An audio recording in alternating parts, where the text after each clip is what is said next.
नमस्कार। शुरुआत करते हैं बड़ी खबर के साथ। सल्ट विधानसभा उपचुनाव को लेकर जो अपडेट सामने आया है वो हम आपको बताते हैं। सबसे पहले सल्ट से बीजेपी के प्रत्याशी महेश जीना को बढ़त मिल रही है। महेश जीना 2467 वोटों से अभी भी आगे चल रहे हैं। छठवें राउंड में महेश जीना 2467 वोटों से बढ़त बनाए हुए हैं। कांग्रेस के उम्मीदवार गंगा पंचोली से अभी भी महेश जीना आगे चल रहे हैं। 6 राउंड की काउंटिंग अब तक हो चुकी है और छठवें राउंड की काउंटिंग के बाद 2467 वोटों से बीजेपी के महेश जीना आगे चल रहे हैं। हमारे सहयोगी किशन हमारे साथ जुड़ चुके हैं। किशन, क्या जानकारी, क्या अपडेट है आपके पास? मान लेते हैं कि हो गई है, 6 राउंड हो गए हैं, 12 राउंडों की काउंटिंग होनी है। 6 राउंडों में प्रत्येक राउंड में जो है भाजपा के प्रत्याशी महेश जीना आगे चल रहे हैं। अभी भी 2500 वोटों के आसपास से भाजपा आगे चल रही है। 6 राउंडों की काउंटिंग होनी है, तो इससे अंदाज लगाया जा सकता है कि जब हर राउंड में भाजपा को बढ़त मिल रही तो जीत सुनिश्चित हो सकती है। अमित, अभी 6 राउंड की काउंटिंग हुई है, 6 राउंड अभी बचे हुए हैं, लेकिन किस तरीके की तस्वीर दोनों ही खेमों में आपको नजर आ रही है किशन? क्या अभी भी कांग्रेस को लग रहा है कि बाकी बचे हुए 6 राउंड में अभी उसके लिए उम्मीद बाकी है?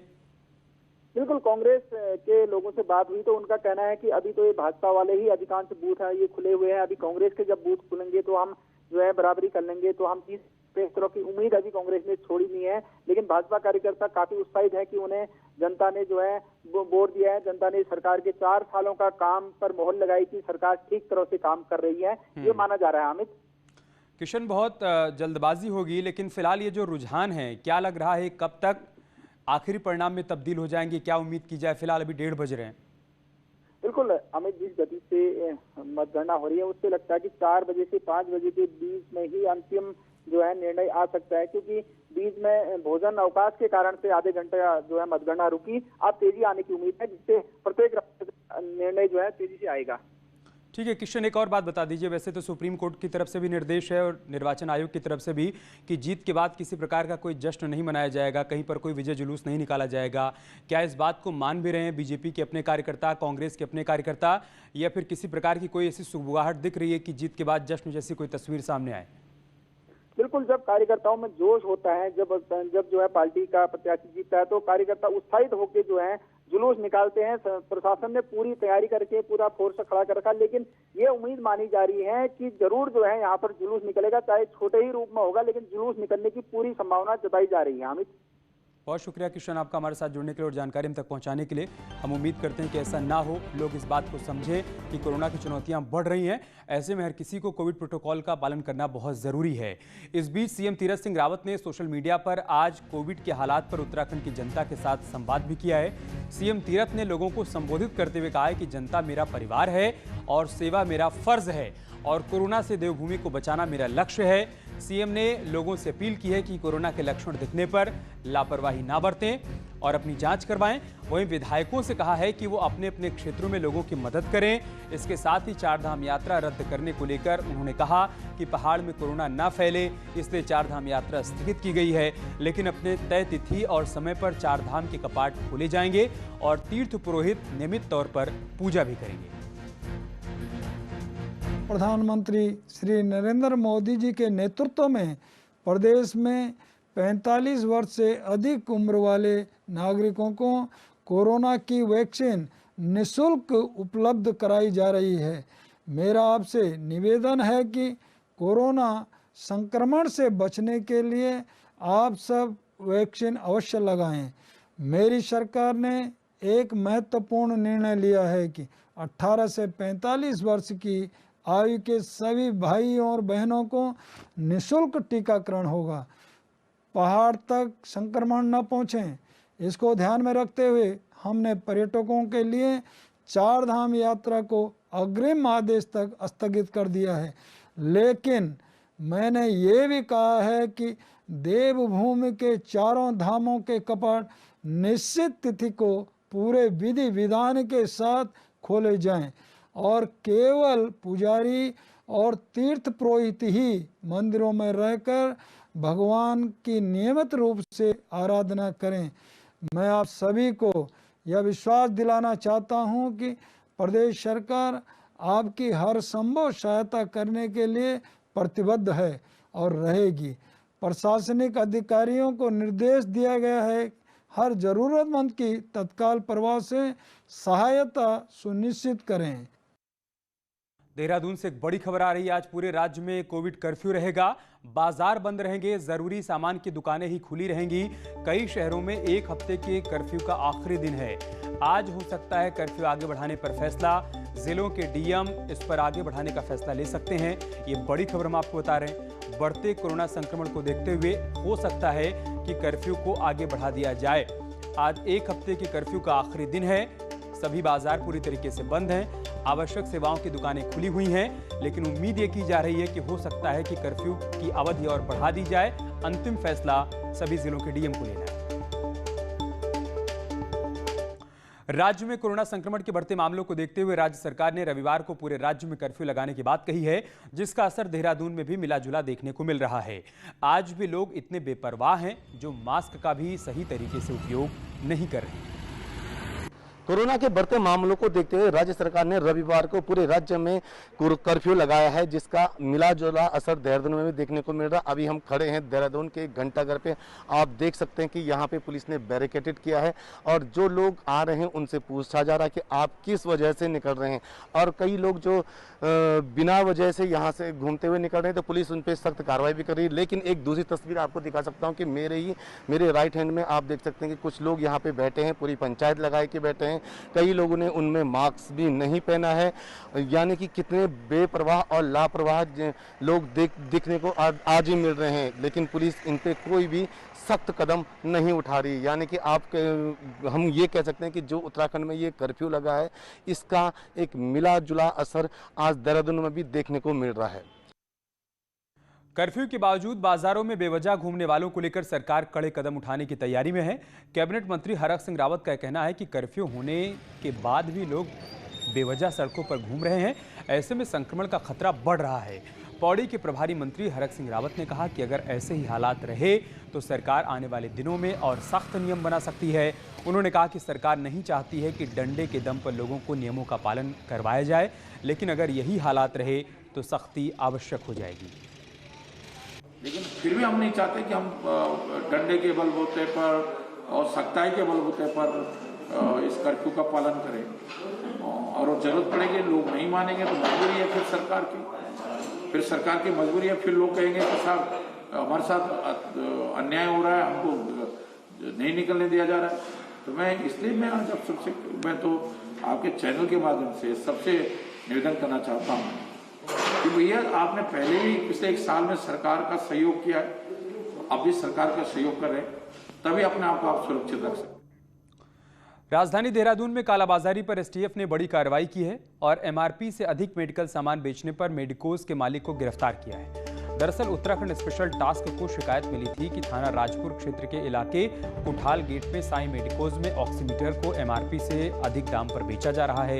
एसटीएफ से मिली जानकारी के मुताबिक मेडिकोज 1200 रुपए के ऑक्सीमीटर को 2 से 3 गुना अधिक दरों पर बेच रहा था।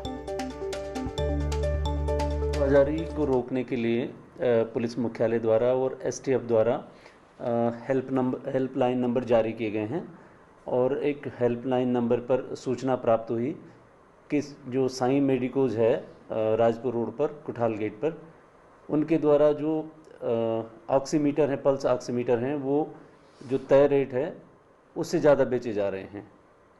तो इस पर एसटीएफ के द्वारा जांच करवाई गई और ड्रग इंस्पेक्टर्स को साथ में लेकर जांच करवाई गई तो पाया गया कि जो पल्स ऑक्सीमीटर का जो उनका खरीद मूल्य है वो 1200 रुपये है और उसे वो 2200 रुपये, 2500 रुपये और 3000 रुपये तक बेच रहे हैं।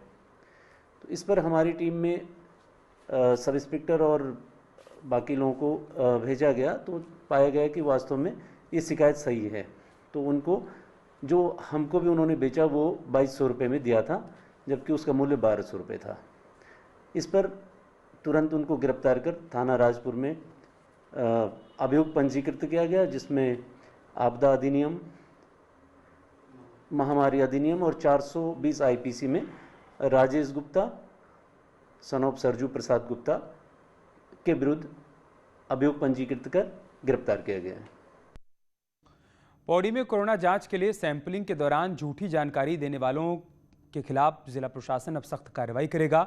मुकदमे दर्ज करने की चेतावनी दी गई है। डीएम ने ऐसे लोगों के खिलाफ एफआईआर दर्ज करने के आदेश दिए हैं और आगे और सख्ती बरतने की बात कही है। में कोई मामला आता है उस पर कोविड के जो नियमावली है, अधिनियम है, उसमें मुकदमा भी हम दर्ज कर सकते हैं, क्योंकि आपके वजह से आपके आसपास के मोहल्ले में कोविड का संक्रमण में खतरा बढ़ा है और अन्य व्यक्ति भी आपके खिलाफ मुकदमा दर्ज करा सकते हैं ऐसी जानकारी प्राप्त होने पर। तो आप बिल्कुल इसका संज्ञान लें और कोई भी गलत काम में अपने आप को लिप्त ना करें। हरिद्वार में अंतिम संस्कार के बाद मृतक के बेटे से 80,000 रुपये मांगने के मामले में कार्रवाई करते हुए एम्बुलेंस सीज कर दी गई है और साथ ही ड्राइवर के खिलाफ मुकदमा भी दर्ज करवाया गया है। दरअसल एक व्यक्ति की कोरोना से मौत हो गई थी। उनका बेटा विदेश में रहता है, इसलिए अंतिम संस्कार करने के लिए शव को फ्रीजर वाली एम्बुलेंस में रखना पड़ा।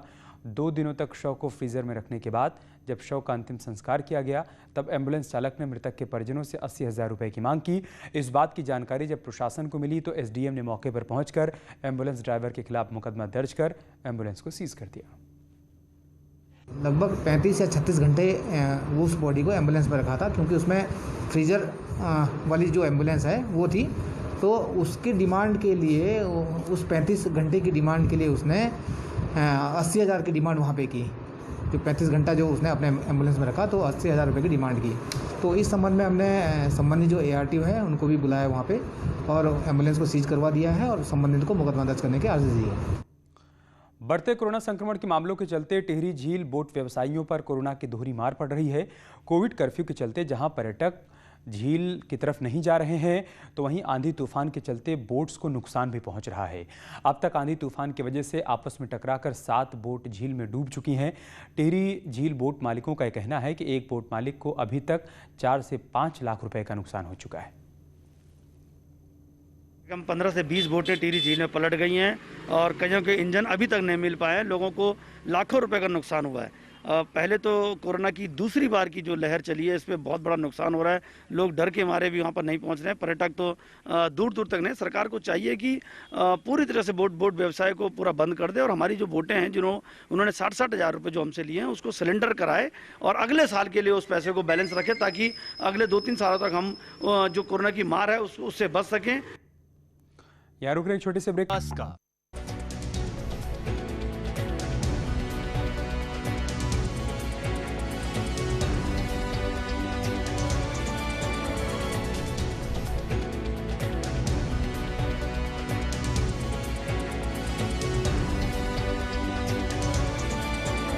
इस न्यूज हेडलाइंस के प्रायोजक एसी चाहिए वैल्यू प्लस आइए। वैल्यू प्लस रिश्ता विश्वास का।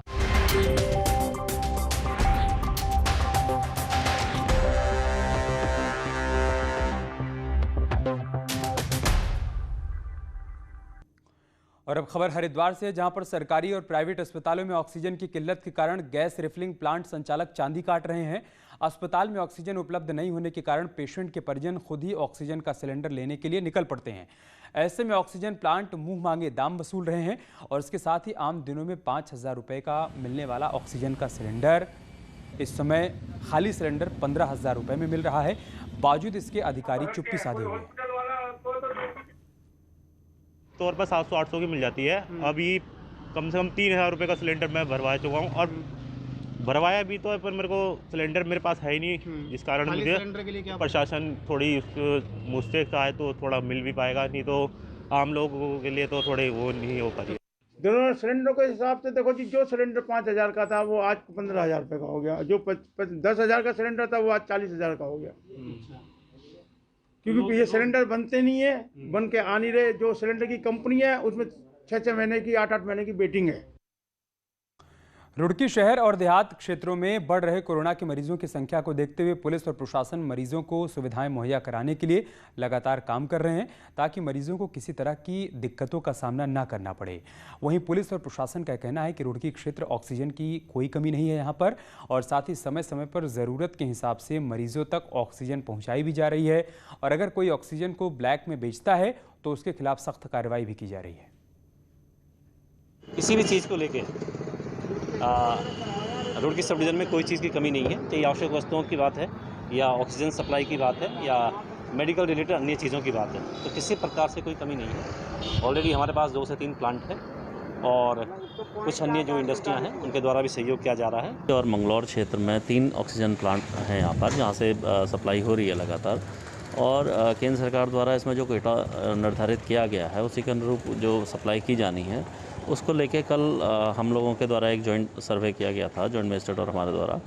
तो जो भी कोटा आवंटित किया गया है उतना कोटा का ये उठान हो, इसको हम लोग इंश्योर कराएंगे। और बाकी किसी भी कोरोना के बढ़ते संक्रमण के बीच चंपावत में कोरोना एक्टिव केस 1000 पार हो गए हैं, जिसको देखते हुए प्रशासन ने चंपावत में एक प्राइवेट अस्पताल को कोविड मरीजों के इलाज की अनुमति दे दी है। लेकिन अब जिले में ऑक्सीजन की दिक्कत शुरू हो गई है और प्रशासन द्वारा दिए गए ऑक्सीजन सिलेंडर नाकाफी साबित हो रहे हैं। तो वहीं डीएम का कहना है कि कोविड मरीजों की बढ़ती संख्या को देखते हुए किसी तरह की ऑक्सीजन की कमी नहीं होने दी जाएगी।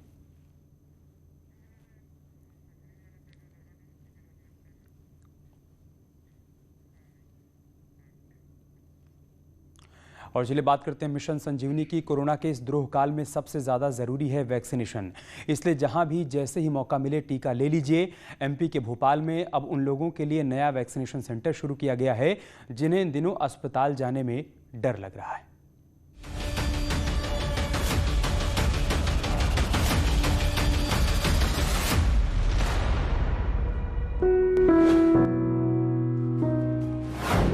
अस्पताल नहीं जाना मत जाइए,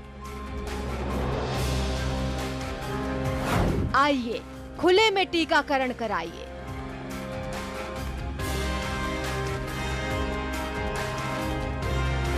भोपाल में ड्राइव इन वैक्सीनेशन सेंटर। वक्त इतना विपरीत चल रहा है कि लोग अस्पताल जाने से भी घबराने लगे हैं। कोरोना की रफ्तार को रोकने का आखिरी उपाय है वैक्सीनेशन, फिर भी लोग अस्पताल जाने से कतरा रहे हैं। ऐसे लोगों के लिए 1 मई से भोपाल में ड्राइव इन सिनेमा के तर्ज पर ड्राइव इन वैक्सीनेशन शुरू किया गया है, जिसमें लोग कार में बैठे बैठे टीका लगवा सकेंगे। सेकेंड वेव जो शुरू हुआ है कोविड का, उस टाइम पे हम लोग का और एक इनपुट है कि बहुत सारे लोग को हॉस्पिटल जाके वैक्सीनेशन करने में दिक्कत हो रहा है। तो ये ड्राइव इन सिनेमा का क्यों ड्राइव इन वैक्सीनेशन सेंटर क्यों ना करें, तो वही उद्देश्य से ये ड्राइव इन वैक्सीनेशन शुरू किया। टीकाकरण को बढ़ावा देने के लिए मध्य प्रदेश पर्यटन निगम, स्वास्थ्य विभाग और यूनिसेफ के साथ मिलकर ये अवेयरनेस ड्राइव शुरू किया गया है। एक दिन में 100 कारों को एंट्री दी जाएगी। इस दौरान कार में जितने लोग सवार होंगे उनका वैक्सीनेशन हो सकेगा। तो लोग को हम होम से ही पिकअप कर पाएंगे। यहाँ आने के बाद वैक्सीनेशन करने के बाद उनको घर तक छोड़ भी देंगे। किसी को कुछ खाने की ज़रूरत है तो खाने के टाइम यहाँ टेक अवे भी होगा। और जो आधा घंटा वैक्सीनेशन के बाद वेट करना पड़ेगा, उस टाइम पे हमारा ये जो सिनेमा थिएटर है यहाँ पे एंटरटेनमेंट भी, इंफॉर्मेशन भी, दोनों का यहाँ पे व्यवस्था किया गया। बता दें 80,000 स्क्वायर फीट में बने प्रदेश के पहले ड्राइव इन सिनेमा की शुरुआत जनवरी 2021 में हुई थी। अब यहाँ वैक्सीनेशन हो रहा है और एक दिन में 100 कारों को एंट्री दी जा रही है। इस दौरान कार में सवार सभी लोगों को टीका लगाया जा रहा है। Bureau report, news 18 network.